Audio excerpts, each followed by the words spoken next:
Hello लाडक्या बहिणींनो आणि लाडक्या ताईंनो, मुख्यमंत्री माझी लाडकी बहीण योजना आणि त्याचा 23वा हप्ता म्हणजे मे महिन्याचा हप्ता कधी भेटतो, कोणाला भेटतो याची आतुरता, उत्सुकता आणि उत्कंठा तुम्हाला सर्वांनाच लागलेली आहे. आणि याची आतुरता आणि उत्कंठा आता थांबवा लाडक्या बहिणींनो, कारण काल 10 तारखेला खुशखबर आलेली आहे. वितरणाचा जी प्रसिद्ध झालेला आहे. मे महिन्याचं वितरण कधी होणार आहे. बट लाडक्या बहिणींनो, असंख्य लाडक्या बहिणी म्हणजे 81 लाख लाडक्या बहिणींनी ज्या अपात्र ठरलेल्या आहेत किंवा ज्या नाराज बहिणी आहेत त्यांनी सरकारलाच डायरेक्ट इशारा दिलेला आहे की होणाऱ्या निवडणुकीमध्ये आम्ही तुम्हाला निवडणुकीमध्ये म्हणजे सत्तेवर बसवणार नाही असा इशारा त्यांनी दिलेला आहे. काय आहे मांजरा सगळं तुम्हाला डिटेलमध्ये सांगणार आहे. सोबतच लाडक्या बहिणींनो, जो काल प्रसिद्ध झाला होता 10 जून 2026 ला, तर याचं जे वितरण आहे कधी सुरू होणार आहे याबद्दलची ही अपडेट मी तुम्हाला या व्हिडिओमधूनच देणार आहे. तर चला लाडक्या बहिणींनो, व्हिडिओला सुरुवात करूयात आणि या व्हिडिओच्या माध्यमातून ज्या असंख्य लाडक्या बहिणी आहेत, ज्या पात्र आहेत यांना खुशखबर भेटली आहे, ज्या अपात्र आहेत त्यांना सुद्धा आता थोडीशी खुशखबर आणि थोडीशी नाराजीची बातमी तुम्हाला या व्हिडिओच्या माध्यमातून देणार आहे. चला तर मग सुरू करूयात. बघा लाडक्या बहिणींनो, काल प्रसिद्ध झाला होता 10 जून 2026. सामाजिक न्याय व विशेष सहाय्य विभागाने हा प्रसिद्ध केलेला आहे आणि याच्या माध्यमातून लाडक्या बहिणींनो खाली यांनी दिलेला आहे की मे 2026 म्हणजे 23वा हप्ता फक्त एकाच महिन्याचे पैसे आहेत. किती? 1500 रुपये. काही युट्यूब चॅनल सांगत आहे की जून आणि मे 3000 आहेत. नाही लाडक्या बहिणींनो, फक्त आणि फक्त 1500 रुपये तुम्हाला या ठिकाणी उपलब्ध करून देणार आहेत. त्यासाठी निधी किती मंजूर करण्यात आला होता? 344 कोटी 74 लाख म्हणजे पकडून चला 345 कोटी इतका निधी मंजूर करण्यात आलेला आहे या डिपार्टमेंटने. सोबत आता लाडक्या बहिणींनो, वितरण कधी सुरू होणार आहे तर बघा, मी तुम्हाला या महिन्याच्या सुरुवातीपासूनच सांगत होतो की 8, 9, 10 या 3 दिवसांमध्ये काय येणार आहे, प्रसिद्ध होणार आहे आणि 11, 12, 13 या 3 दिवसांमध्ये काय वितरण सुद्धा सुरू होणार आहे. म्हणजे लाडक्या बहिणींनो, मला तरी असं वाटतं की आज इव्हिनिंगच्या कालावधीमध्ये इव्हिनिंगला तुमच्या अकाउंटला पैसे जमा व्हायला पाहिजे. समजा जर आज नाही झाले तर लाडक्या बहिणींनो, वितरण सुरू होईल 12 तारखेपासून म्हणजे उद्यापासून तुमच्या अकाउंटला पैसे सुरुवात होणार म्हणजे होणार. बट मी तुम्हाला सांगतोय कन्फर्मली की वितरण आजच सुरू होणार. तुम्हाला का तुम्ही दादा एवढं कॉन्फिडेंटली का म्हणताय? कारण वितरणाला 2 ते 3 दिवसांचा कालावधी लागतो. आता तुम्ही बघा, मधा संडे येणार आहे तर संडेला वितरण होत नाही आणि सरकार मंडे पर्यंत जाणार नाही म्हणजे नाही लाडक्या बहिणींनो. म्हणून वितरण सुद्धा आजच इव्हिनिंग मध्ये होऊ शकतं याची दाट शक्यता आहे. तुम्हाला काय वाटतं, आजपासूनच वितरण सुरू व्हावे का? तर नक्की कमेंट बॉक्स मध्ये सांगा.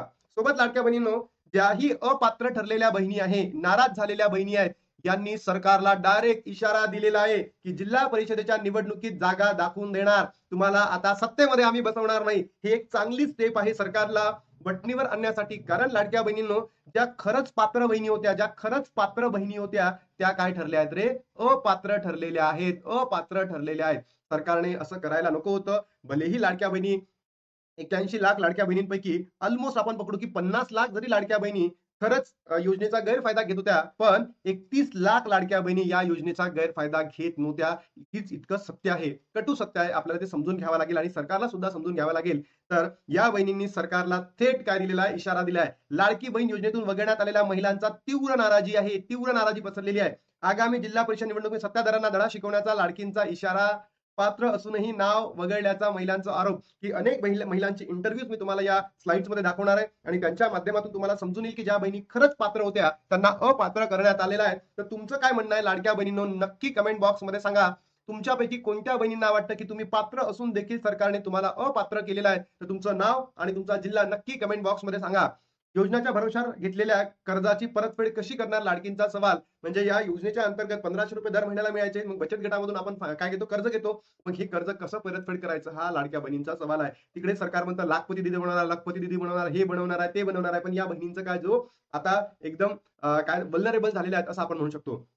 बघा, धुळे जिल्ह्यातून माहिती घेतली आपण. लाडकी बहीण योजनेतून अपात्र ठरलेला लाभार्थी महिला चांगल्याच संताप्त झाल्या आहेत. या लाडक्या बहिणींची आगामी जिल्हा परिषद निवडणुकीत सत्ताधाऱ्यांना आपली जागा दाखवून देणार असल्याचे संतप्त प्रतिक्रिया दिलेल्या आहेत. लाडकी बहीण योजनेतून मोठ्या प्रमाणात लाडकींची नावे वगळण्यात आल्यानंतर लाडकींचा राज्य सरकारविरोधात संताप बघायला मिळतोय आणि अपेक्षितच आहे की ज्या बहिणी पात्र असून देखील सुद्धा त्या अपात्र ठरलेल्या आहेत, त्यांचा संताप तर आता बघायला मिळणारच आहे. बघा, इथे सर एक छोटासा डायलॉग मारलाय, गरज सरो आणि वैद्य मरो. हा जो डायलॉग आहे ना, गरज सरो व वैद्य मरो, हाच सरकारने इम्प्लिमेंट केलेला सरकारला आपल्याला दिसतो. राज्य सरकारने आमचा वापर केल्याचं म्हणत लाडकी बहीण योजनेतून वगळण्यात आलेल्या संतप्त लाडकींनी राज्य सरकारमधील सर्वच पक्षांना आगामी जिल्हा परिषद निवडणुकीमध्ये आपली जागा दाखवून देऊ याचं उत्तर दिलेलं आहे. तर लाडक्या बहिणींनो, तुम्ही सुद्धा या पात्र असून तुम्ही अपात्र ठरले आहे का? नक्की कमेंट बॉक्समध्ये तुमचं नाव आणि तुमचा जिल्हा लिहायला विसरू नका. सर्व निकषांमध्ये बसत असताना देखील लाडकी बहीण योजनेतून वगळण्यात आले असल्याचा आरोप लाडकींनी केलेला आहे. बघा, सर्व सर्व निकषांमध्ये बसत आहेत तरी सुद्धा अपात्र ठरल्या. नाही ठरायला पाहिजे, है की नाही? लाडकी बहीण योजनेचा लाभ सुरू झाल्यापासून घेत असलेल्या लाडकींना योजनेच्या आणि महायुती सरकारने दिलेल्या आश्वासनाच्या भरवशावर बचत गटाचे कर्ज घेतलेले आहेत. ज्या बहिणींनी बचत गटामधून कर्ज घेतलेले आहेत, आता त्या एकदम उंबरठ्यावर बसलेल्या आहेत. त्यांनी काय करायचं? ते कर्ज कसं परतफेड करायचं? परंतु आता राज्य सरकारने आपली गरज संपल्यानंतर योजनेतून बाद केल्यामुळे आता घेतलेल्या कर्जाचा हप्ता फेडण्याचा कसा प्रश्न योजनेतून वगळण्यात आल्यासारखी लाडकीसमोर उभं राहिलेलं आहे. म्हणजे सरकारने ज्या बहिणींनी ई-के-वाय-सी केलेली नाही, त्यांना खरंच एकदा पुन्हा चान्स द्यावा. नव्याने ई-के-वाय-सी प्रक्रिया सुरू करावी आणि ज्याच्या माध्यमातून या ज्या बहिणी अपात्र ठरलेल्या आहेत, त्यांचा लाभ पुन्हा सुरळीत सुरू करावा. धुनी-भांडी करून मोलमजुरी करणाऱ्या लाडकींचे आर्थिक गणितच पूर्णतः कोलमडल्यामुळे लाडकींचा संताप अनावर झालेला आहे. त्यांचे उत्तर राज्य सरकारने सहभागी असलेल्या सर्व पक्षांना आगामी निवडणुकीत देणार असल्याचा थेट इशाराच लाडक्या बहिणींना दिलेला आहे. म्हणजे विचार करा, ज्या बहिणी धुनी-भांडी करतात त्यांचाही लाभ बंद झालेला आहे.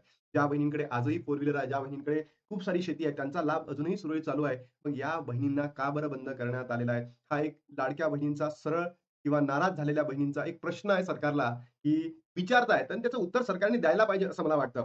दुसरीकडे विरोधी पक्षांनी देखील आता लाडकींना हेरण्याचे काम सुरू केले असून लाडकी बहीण योजनेच्या जोरावर राज्यात महायुती सरकार स्थापन झालं. आता त्याच नाराज लाडकींचा वापर आगामी निवडणुकीमध्ये सत्ताधाऱ्यांनी खुर्चीला सुरुंग लावण्याचा विरोधक पूर्णपणे प्रयत्न करणार हे निश्चित आहे.